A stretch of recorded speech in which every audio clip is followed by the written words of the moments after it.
आज की कहानी है तो बहुत छोटी सी, लेकिन बहुत गहरा सार है इसका। हमें समझना पड़ेगा कि जो हमारी मैं है ना, वो किस तरह से हमें डुबो देती है। एक बार एक शिष्य को अपने गुरुदेव से मिलने जाना था। उस शिष्य के अपने गुरु के अंदर बहुत ज़्यादा श्रद्धा थी, बहुत विश्वास था। वो अपने घर से निकल पड़ा। रास्ते में एक नदी पड़ी, नदी पे कोई नाव भी उसे नहीं मिली, लेकिन उसे था कि मुझे तो गुरुदेव से मिलने जाना है, तो मैं क्या करूँ। उसने अपने गुरु का नाम जपना शुरू किया, पूरे विश्वास के साथ नदी में पाँव रखा और धीरे धीरे वो नदी के पार चला गया। जो गुरुदेव थे वो भी बहुत खुश हुए अपने शिष्य को देखकर कि मैंने इतने दिनों बाद तुम्हें देखा है, लेकिन उनके मन में भी आया कि ये कैसे आया बिना नाव के नदी पार करके। तब उन्होंने पूछा, तो शिष्य ने बताया कि गुरुदेव, मैंने आपका नाम जपना शुरू किया, आपका नाम लेते लेते मैं नदी पार कर गया। अब गुरु के मन में अहंकार आ गया कि मेरा नाम इतना पावरफुल है, बताओ बिना नाव के आ गया है, मैं इतना ज़्यादा शक्तिशाली हूँ।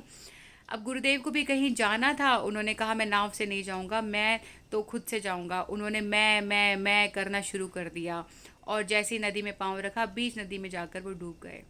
देखिए, बात ना यहाँ श्रद्धा और विश्वास की है। जब इंसान के अंदर श्रद्धा और विश्वास होता है ना, आस्था होती है, तो जीवन की कोई भी नदी वो पार कर जाता है। लेकिन यदि हमारे अंदर सिर्फ मैं और मैं ही होती है ना, अहंकार हो जाता है, तो हम कोई भी नदी पार नहीं कर पाते। ये बात हमें समझनी पड़ेगी।